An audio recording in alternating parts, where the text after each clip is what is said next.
الحمد لله رب العالمين وأصلي وأسلم على المبعوث رحمة للعالمين وعلى آله وصحبه أجمعين أما بعد. Le cours d'aujourd'hui, bi'idhnillah, portera sur la secte de Tabligh, Jama'at al-Tabligh. La question qui a été donc posée à Cheikh Salih al-Fawzan est: certaines personnes du groupe de Tabligh, à titre d'exemple, disent: nous nous efforçons de suivre la voie des gens de la Sunna et du groupe, mais certains parmi nous peuvent faire des erreurs. Comment se fait-il donc que vous portiez des jugements sur nous et que vous mettiez en guerre contre nous? Le grand savant Cheikh Salih al-Fawzan a répondu, hafidhahullah ta'ala, concernant le groupe d'Tabligh, des livres ont été écrits sur eux par ceux qui les ont fréquentés et les ont étudiés. Ils ont écrit beaucoup de choses à leur sujet et ont diagnostiqué leurs erreurs. Lisez donc ce qui a été écrit les concernant, afin que le jugement qu'il faut avoir vous apparaisse clairement. Et alhamdulillah, il nous a dispensé de devoir suivre un tel ou un tel. Nous avons le chemin des gens de la Sunna et du groupe. Nous nous y tenons et nous n'avons pas besoin du groupe d'établir ou d'autres qu'eux. Nous n'en avons pas besoin. Qu'y a-t-il donc après la vérité si ce n'est l'égarement? Quant à ce qu'ils sont réellement, de nombreuses choses ont été écrites à leur sujet. Lisez-les et vous saurez. Ceux qui ont écrit sur eux, ceux-là les ont fréquentés, ont voyagé avec eux et se sont mélangés à eux.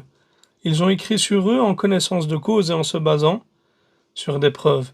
Fin de la parole et de la réponse du Cheikh Salih al-Fawzan, hafidhahullah. Notre Cheikh Ali Ramli a commenté cela en disant: donc cette question maintenant tourne autour de Tabligh, du groupe de la secte de Tabligh. Mais il faut tout d'abord savoir que l'appel à Allah subhanahu wa ta'ala fait partie des plus grandes adorations. Et il incombe également de bien comprendre ce qu'est l'appel à Allah subhanahu wa ta'ala, afin que les choses ne deviennent pas confuses pour nous. Et l'appel à Allah subhanahu wa ta'ala est celui dont Allah subhanahu wa ta'ala a dit le concernant: Ud'u ila sabili rabbika bil hikmati wal maw'izati al hasanati wajadilhum billati hiya ahsan inna rabbaka huwa a'lamu biman dhalla an sabilihi wa huwa a'lamu bil muhtadin. Traduction du sens rapproché du verset: par la sagesse et la bonne exhortation, appelle les gens au sentier de ton Seigneur et discute avec eux de la meilleure façon.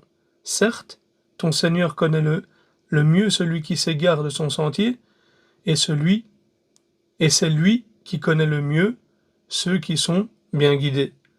Et Allah subhanahu wa ta'ala dit également: قُلْ هَذِهِ سَبِيلِي أَدْعُو إِلَى اللَّهِ عَلَى بَصِيرَةٍ أَنَا وَمَنِ اتَّبَعَنِي وَسُبْحَانَ اللَّهِ وَمَا أَنَا مِنَ الْمُشْرِكِينَ. Traduction du sens rapproché du verset: dis, voici ma voix, j'appelle les gens à la religion d'Allah, moi et ceux qui me suivent, nous basant sur une preuve évidente. Et gloire à Allah, je ne suis point du nombre des polythéistes.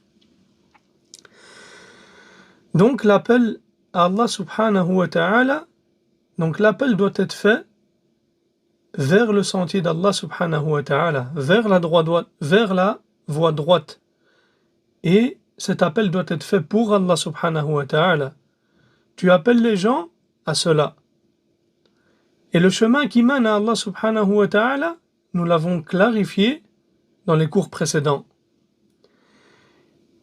Et la voie droite est celle sur laquelle étaient les compagnons du prophète sallallahu alayhi wa sallam. Et c'est cette voie, ce chemin, que nous appelons les gens à suivre, que nous prenons pour juge, et nous jugeons les gens et leurs actes selon cette voie.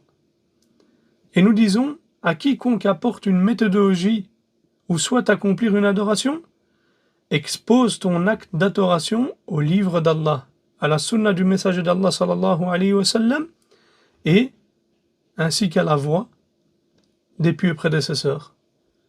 Donc chaque parole et chaque acte des personnes et des gens, on l'expose au livre d'Allah, à la sunna du messager d'Allah sallallahu alayhi wa sallam, ainsi qu'à la voie des pieux prédécesseurs.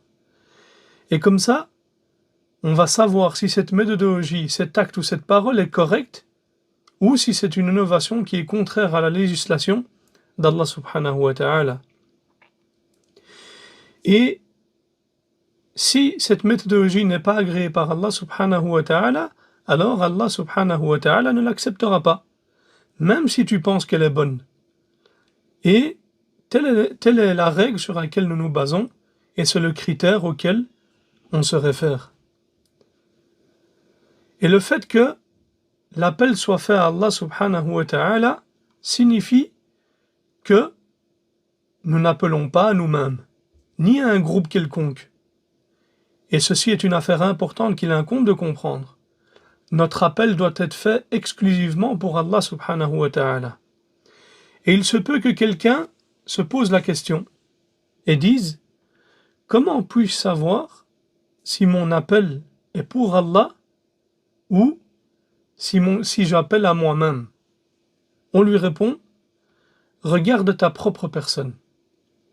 Est-ce que tu fais en sorte que les gens s'attachent à toi? Te mets-tu en colère si quelqu'un se sépare de toi tout en restant sur le droit chemin?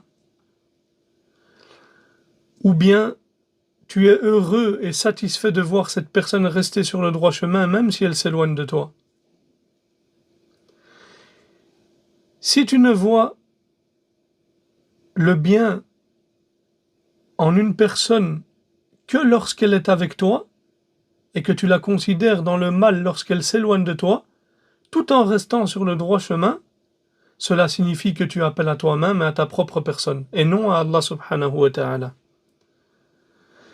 Et si tu attends d'elle des intérêts, ou que tu cherches à profiter de cette personne dans cette vie d'ici-bas, ou si tu veux rassembler les gens autour de toi pour former un groupe, une secte ou un parti, alors tu appelles à toi-même et non à la religion d'Allah subhanahu wa ta'ala.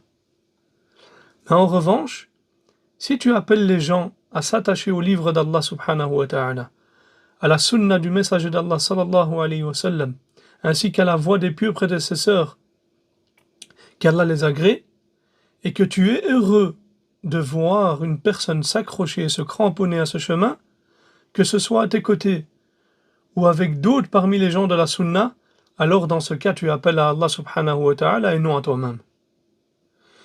Et si, de plus, tu n'attends aucune faveur des gens dans cette vie d'ici-bas, et que tu ne recherches pas à devenir chef d'un parti ou d'un groupe pour que les gens te soutiennent ou te combattent, mais que tu veux uniquement que les gens s'attachent à la législation de leur Seigneur et adoptent ce chemin droit, et que tu désires que ce chemin reste pur et intact, alors là, tu seras quelqu'un qui appelle véritablement à Allah subhanahu wa ta'ala.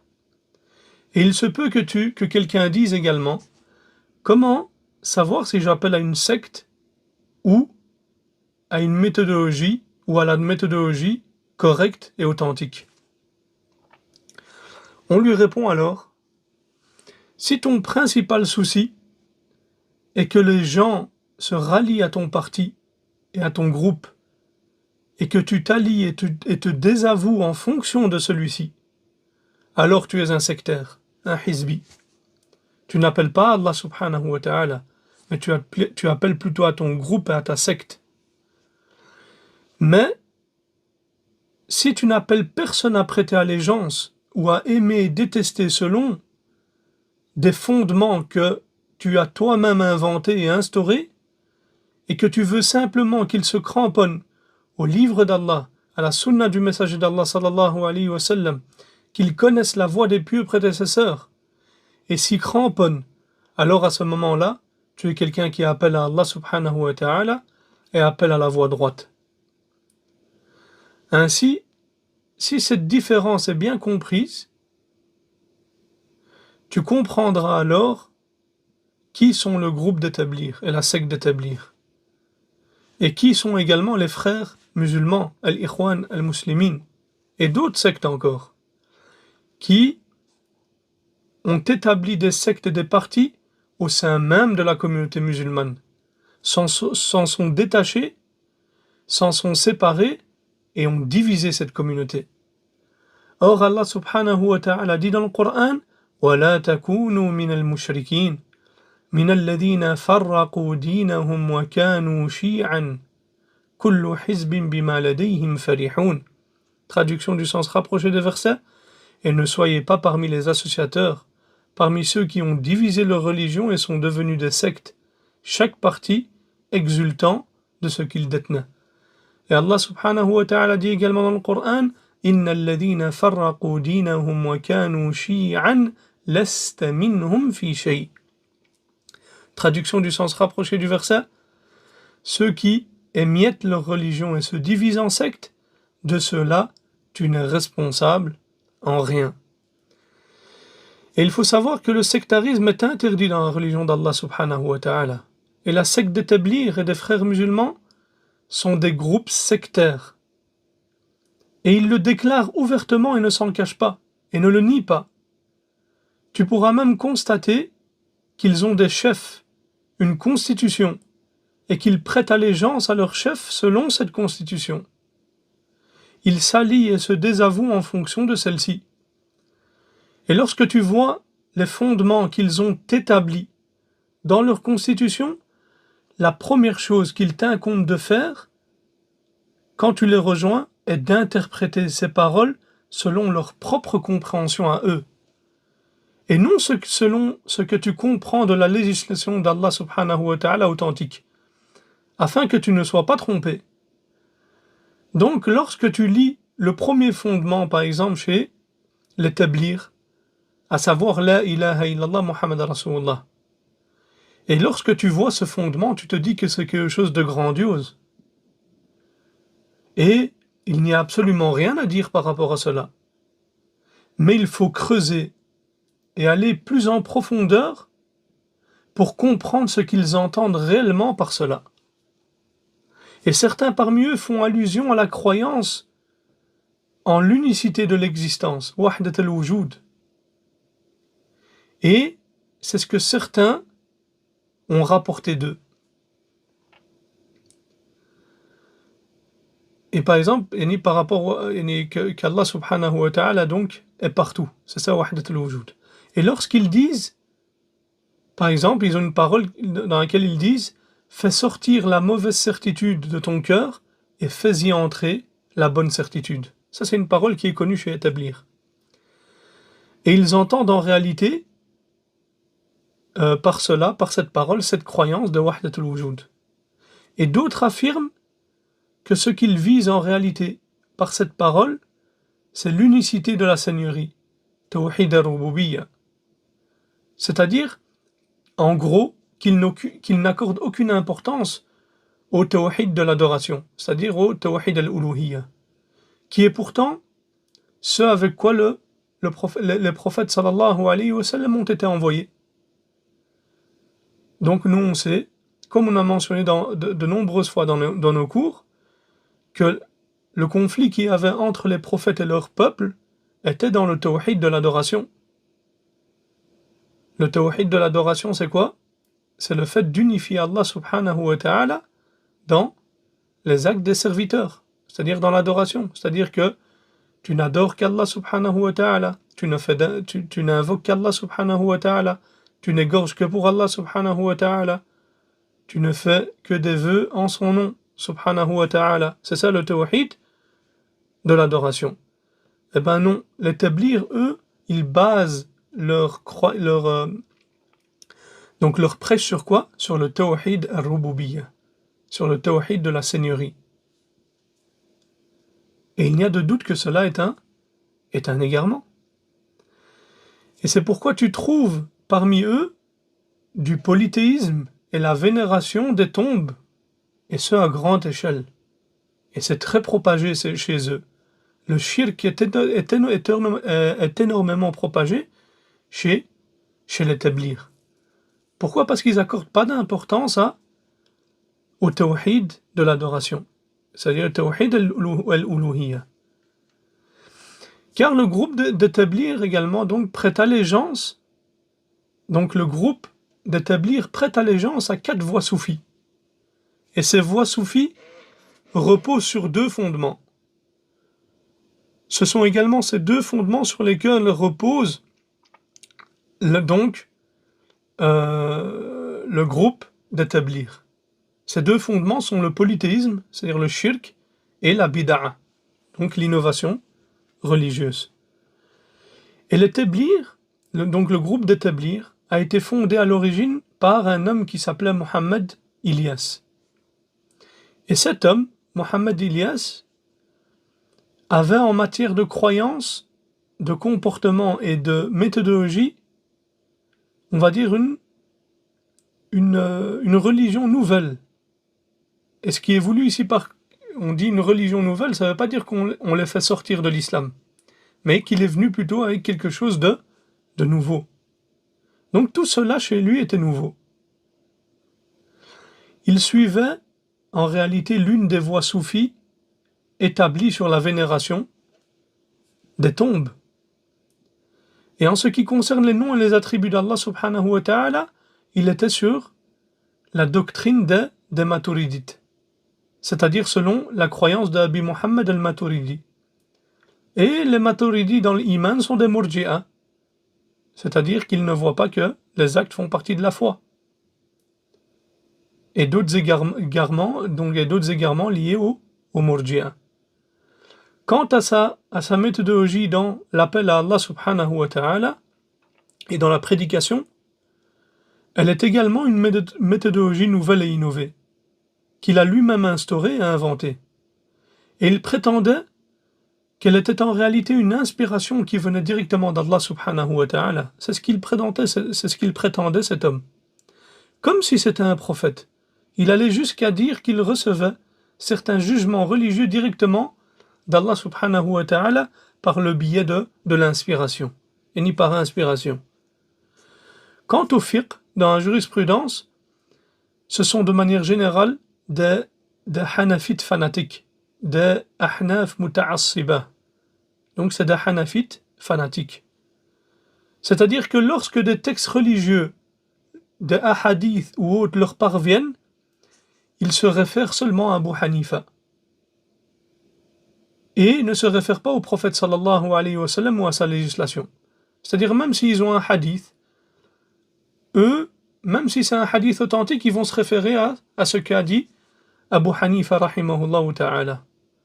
Même si la parole de Abu Hanifa n'est pas en accord avec la parole du prophète sallallahu alayhi wa sallam. C'est-à-dire qu'il y a un hadith par exemple authentique, ils vont rejeter le hadith authentique du prophète sallallahu alayhi wa sallam, mais vont se référer à la parole d'Abi Hanifa rahimahullah ta'ala. Et c'est sur cela, donc c'est cela sur quoi repose la méthodologie d'établir. Et lorsqu'un membre du groupe d'établir, par exemple, sort pour prêcher, et pour prêcher, il appelle en réalité à son propre groupe. Et ça, c'est une chose qu'il faut bien comprendre. C'est que l'établir, lorsqu'ils sortent pour appeler à leur groupe. Ils veulent que vous allez dans leur mosquée. Ils veulent que vous participez à leur majalis de dhikr, dans lequel il y a souvent du shirk, que vous sortiez avec eux le khuruj pendant 40 jours ou 3 jours ou autre. Donc leur principal souci est de rassembler les gens et de les regrouper sous leur bannière. Ainsi, lorsqu'un tabliri te dit par exemple « honorer le musulman », ce qui est un de leurs fondements, parce qu'ils ont plusieurs fondements, il entend par là en réalité le musulman qui est avec lui dans son groupe. Quand il parle de honorer le musulman, c'est celui qui est avec lui dans son groupe. Et par Allah subhanahu wa ta'ala, wallahi, je me rappelle que certains frères qui n'étaient pas d'accord avec les tablirs se sont fait frapper par certains tablirs ici à Bruxelles. Il n'y avait plus d'honneur du musulman, il n'y avait plus de tout ça. Pour eux, l'honneur du musulman, et honorer le musulman, c'est le musulman qui est avec lui dans son groupe. Quant à celui qui le contredit ou s'oppose à lui, il se désavoue de lui et a même de l'aversion pour lui. Et celui qui ne s'oppose pas ou ne le critique pas, celui qui ne s'oppose pas à lui et ne le critique pas, il l'aborde avec douceur pour tenter de l'attirer vers son groupe et vers sa secte. Et ceci est la méthodologie d'établir, et il n'y a de doute que cela est le sectarisme al-hizbi. Et le sectarisme a été interdit par notre Seigneur subhanahu wa ta'ala, car il cause la division de la communauté. Donc, l'alliance et le désaveu, al-wala wal-bara chez le secteur, repose uniquement sur son groupe. C'est-à-dire que lui, il fait l'alliance et le désaveu en fonction de son groupe. Et non en fonction du livret et de la sunna et de la voie des pieux prédécesseurs. Ainsi, si ce musulman qui ne fait pas partie de leur groupe est un musulman pieux et plus proche d'Allah que celui qui est dans sa secte, il le déteste. Même si c'est quelqu'un de pieux, ou c'est quelqu'un qui prie 5 fois par jour à la mosquée, ou autre. En revanche, si une personne, par exemple, est corrompue, et qui fait des péchés, voire même un mécréant, s'il fait partie de son groupe, il le considérera comme son frère et son bien-aimé. Juste pourquoi? Parce qu'il est avec lui dans son groupe. Donc on voit bien ici que eux, ils font l'alliance et le désaveu en fonction de leur groupe, et non en fonction du livre d'Allah et de la sunna du prophète sallallahu alayhi wa sallam. Et ça, c'est le sectarisme. C'est-à-dire le fait d'établir l'alliance et le désaveu en fonction de sa secte et non pas sur l'islam. Quant aux gens de la sunna, walillahi alhamd, ils font l'alliance et le désaveu en fonction donc de la religion, du livre d'Allah et de la sunna du prophète sallallahu alayhi wa sallam. Et l'alliance et le désaveu dans notre religion ne reposent que sur l'islam, et uniquement sur l'islam, non sur la terre, la constitution, une secte, le nationalisme, la nationalité, les origines, ou toute autre chose qui sont contraires à l'islam. C'est seulement sur l'islam que nous faisons l'alliance et le désaveu. Contrairement aux autres méthodologies et sectes. Et tel est le sens d'être véritablement musulman. Un musulman qui est sur la voie droite, et non un sectaire et un hizbi. Et la parole au sujet d'établir est longue. Mais pour résumer, ce sont donc des gens qui ne donnent aucune importance à la sharia d'Allah, à la législation d'Allah subhanahu wa ta'ala, ni à la véritable religion établie sur le tawhid et sur la sunna et l'obéissance. Et parmi leurs fondements, il y a également ordonner le bien et interdire le mal. Ceci dit, ordonner le bien et interdire le mal, c'est pas comme chez les gens de la sunna qui le comprennent. Tout comme les mu'tazila, ordonner le bien et interdire le mal, c'est pas comme chez les gens de la sunna. Mais, qu'est-ce qu'ils veulent réellement dire par cela? C'est-à-dire ordonner le bien et interdire le mal. Alors que nous, on voit le groupe d'établir ne donner aucune importance à l'interdiction du mal. Et ils ne dénoncent aucune des choses blâmables. Bien au contraire, on trouve parmi eux beaucoup de gens et beaucoup de choses blâmables. Et ça, on peut le voir, et quoi. Vous pouvez le voir, même quand ils viennent dans les mosquées ou autres, ces gens-là appellent à eux-mêmes. Ils n'interdisent pas le blâmable. Et ils ont en réalité une signification particulière pour ce fondement, qui est lié à leur secte. Et parmi leurs fondements, il y a aussi la prière. Et le cheikh dit, j'ai personnellement rencontré un membre du groupe d'établir dans la mosquée, et il avait plus de 60 ans. Et il priait à côté du cheikh, et le cheikh a pu voir qu'il ne maîtrisait pas la prière. Et subhanallah, sa prière n'avait aucun lien avec la sunna du prophète sallallahu alayhi wa sallam. Il avait même manqué certains piliers, ce qui pouvait rendre sa prière invalide. Et imaginez, subhanallah, un homme qui est âgé, membres du groupe d'établir. Et le cheikh, subhanallah, a voulu comprendre ce qu'ils entendent par ce fondement, accomplir la prière. Alors il lui a dit, est-ce que je peux te poser une question? Et il a dit oui. Et je lui ai demandé, donc le cheikh lui a demandé, depuis combien de temps tu es avec le groupe d'établir? Et le cheikh, donc la vieille personne a répondu depuis 15 ans. Et subhanallah, le cheikh dit ensuite, je me suis dit, subhanallah, 15 ans avec le groupe d'établir, et tu ne sais toujours pas prier correctement. Et le tablir sort dans le but unique que la personne appelée rejoigne leur groupe. Et c'est cela leur fondement.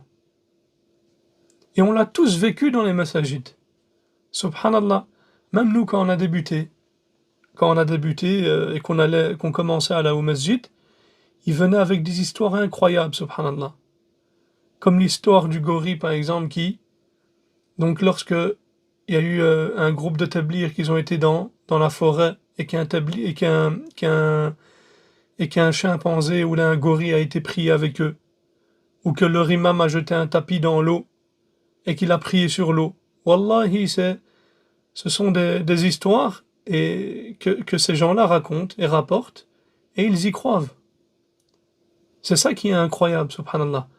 Regardez l'aveuglement, subhanallah, ça les pousse jusqu'à croire ce genre d'histoire farfelue, subhanallah. Qu'Allah subhanahu wa ta'ala nous préserve du sectarisme. Quant aux gens de la sunna, ils appellent à Allah subhanahu wa ta'ala. Mais qui est en réalité Allah subhanahu wa ta'ala vers lequel les tablirs appellent? Et où est la législation d'Allah à laquelle ils appellent les gens? En réalité, ils appellent les gens qu'à leur groupe. Sinon, où est l'enseignement du tawhid?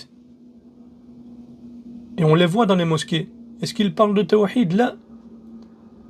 Où est la mise en garde contre le polythéisme? Il n'y a pas de mise en garde contre le polythéisme. Au contraire, ils ont du polythéisme. Et où est l'enseignement de la sunna et de la guidée du prophète sallallahu alayhi wa sallam?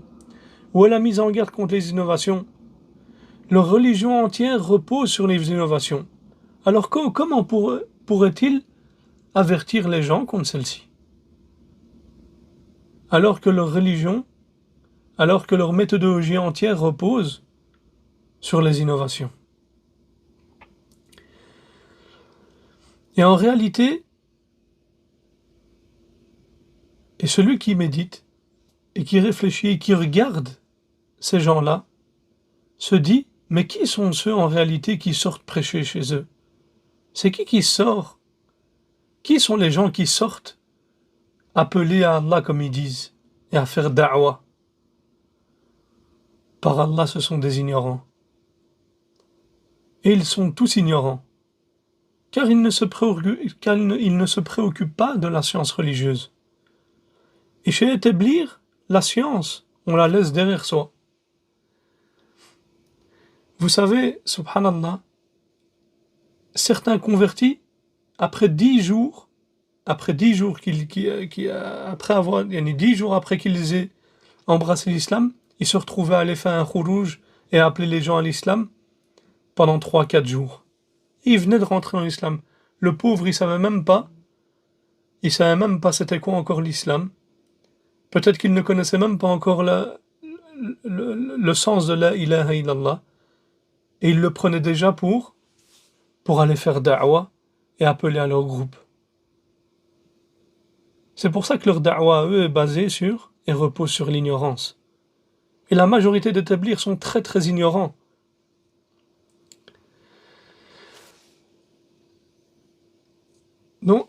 Donc, celui qui ne possède pas une chose ne peut la donner.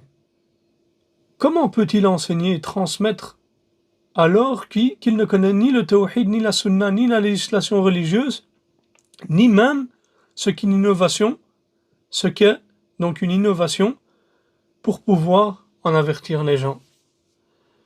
Et voilà la méthodologie d'établir, et voilà leur fondement. Et il se peut que quelqu'un dise, tu calomnies les tablir. Ce que tu dis ne se trouve pas en eux. J'ai regardé, j'ai vu. Mais ce que tu dis, ô cher, on ne retrouve pas ces caractéristiques en eux. On leur répond, c'est simple. Des livres ont été écrits avec pour source leurs propres ouvrages, leurs propres paroles, ainsi que les témoignages de ceux qui se sont repentis après les avoir fréquentés. Ces livres expliquent clairement ce qu'on a mentionné auparavant, dans le cours. Et je t'invite à consulter ces livres. Comme ça, j'aurais pu établir la preuve sur toi, et je t'aurais montré la vérité par rapport au faux. Et il ne te restera donc plus aucune excuse devant Allah subhanahu wa ta'ala.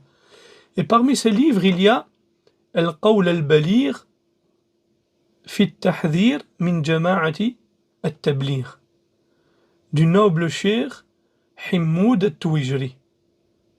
Et ceci est le meilleur ouvrage qui a été écrit dans ce sujet, car il est complet et cite toutes les sources. Et si tu veux, tu peux consulter toi-même ces sources et vérifie par toi-même, afin qu'il ne te reste plus aucune excuse par la suite. Et telle est la méthodologie des gens de la Sunna, dans la réfutation des innovations et des innovateurs. Ils ne calomnient personne, ni ne mentent sur qui que ce soit, car ils n'ont aucun intérêt dans cela. Ils n'ont ni secte, ni parti, ni ambition personnelle ou mondaine, walillahi alhamd. Ce que nous connaissons des savants de la Sunna, c'est leur détachement de la vie d'ici-bas. Et le fait qu'ils mettent cette dunya derrière eux. Et leur biographie en témoigne. Et peu importe combien on calomnie les gens de la Sunna, ou combien on ment sur eux, Allah subhanahu wa ta'ala finit toujours par faire apparaître leur véracité. Tu les verras citer les innovations à partir des sources même de leurs auteurs. Et l'un d'eux te dira, retourne à son livre, ou écoute son enregistrement, ou encore va et regarde par toi-même, afin que tu prennes connaissance de la vérité et donc de ce que nous disons à leur sujet. Et subhanallah, pour certaines personnes même ça c'est pas assez. Ils voient ce qu'ils disent dans leurs livres, ce qui a été rapporté dans leurs livres, ils écoutent leurs cassettes, ils entendent leurs erreurs, et encore comme ça ils veulent pas accepter la vérité. La ilaha illallah. Le deuxième livre, c'est Siraj al-Munir fi tanbihi jama'ati at-tabligh ala akhta'ihim. Et ça c'est un livre qui a été écrit par le grand savant, le cheikh Mohammed Taqiyuddin al-Hilali al-Maghribi, rahimahullah ta'ala. Et quant au troisième livre, donc il s'intitule Jama'at al-Tabligh fi shubahi al-Qarrat al-Hindiyya ta'arifuha wa aqaiduha, qui a été écrit par donc Sayyid Talib al-Rahman al-Bakistani. Et il l'a nommé ainsi car son fondateur et l'origine de sa propagation remonte donc à l'Inde. Contrairement à l'appel du prophète sallallahu alayhi wa sallam, qui lui est parti de la Mecque et de Médine. Et l'appel d'établir est sorti d'Inde, donc vient d'Inde à la base. Et il y a même des paroles qu'ils rapportent où ils prétendent que leurs chefs et leurs imams sont comme des prophètes, qu'Allah subhanahu wa ta'ala nous préserve. Et ces livres ont donc exposé ce qui est reproché au tabligh et à cette secte, à partir de leurs propres fondements, de leurs propres écrits et de leurs propres enregistrements. Ainsi, tu peux t'en assurer et vérifier par toi-même, dans les livres que j'ai mentionnés, et il ne te restera plus d'excuses. Et c'est pour cela que nous mettons en garde contre les tabligh et leurs sectes. Ils ne donnent aucune importance ni au livre d'Allah subhanahu wa ta'ala, ni à la sunna du messager d'Allah sallallahu alayhi wa sallam, ni à la voix des pieux prédécesseurs. Et c'est en réalité une méthodologie qui a été inventée par leurs imams et instaurée par leurs imams et leurs savants, avec laquelle donc sont venus leurs imams et leurs savants, et sur laquelle ils établissent leur alliance et leur désaveu, et pour laquelle ils aiment et détestent. هذا وصلى الله على نبينا محمد وعلى آله وصحبه وسلم.